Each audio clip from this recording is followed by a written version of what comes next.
کافروں کو مایوس نہیں ہوتے، ہم کربلا میں 72 دے کر مایوس نہیں ہوتے، ہم جیلوں میں جا کر مایوس نہیں ہوتے، حسین شہید کو دفنا کر مایوس نہیں ہوتے۔ ہم یہ بتانے کے لیے آئے ہیں کہ جس گلی میں جاؤ گے، جس نگر میں جاؤ گے، جس کوچے میں جاؤ گے، آگے سے تمہیں لبیک والے ملیں گے۔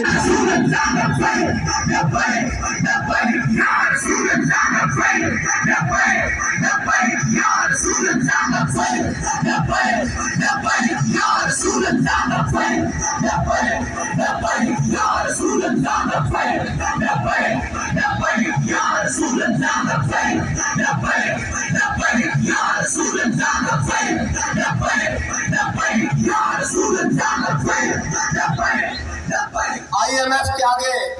قوم کو گروی رکھنے والوں، IMF کے آگے قوم کا عزت اور وقار بیچنے والوں، اپنے محلات کو تزئین و آرائش سے آراستہ کرنے والوں، لوگوں کو تو یہ بتایا جاتا ہے کہ جب میرے آقا و مولا صلی اللہ علیہ وسلم دنیا سے تشریف لے گئے، سارے بتاتے ہیں،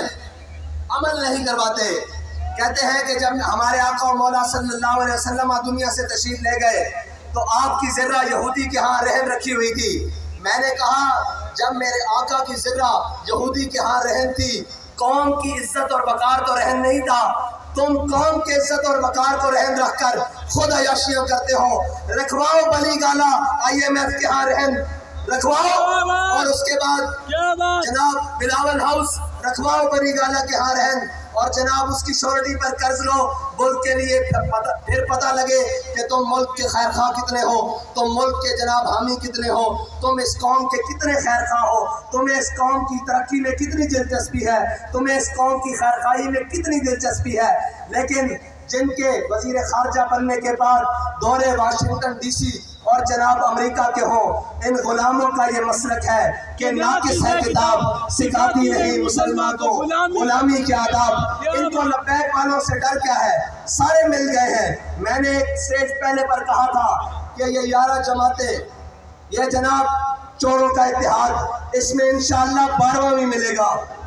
جو ابھی در بدر ٹھوکریں کھا رہا ہے۔ ان کے مقابلے میں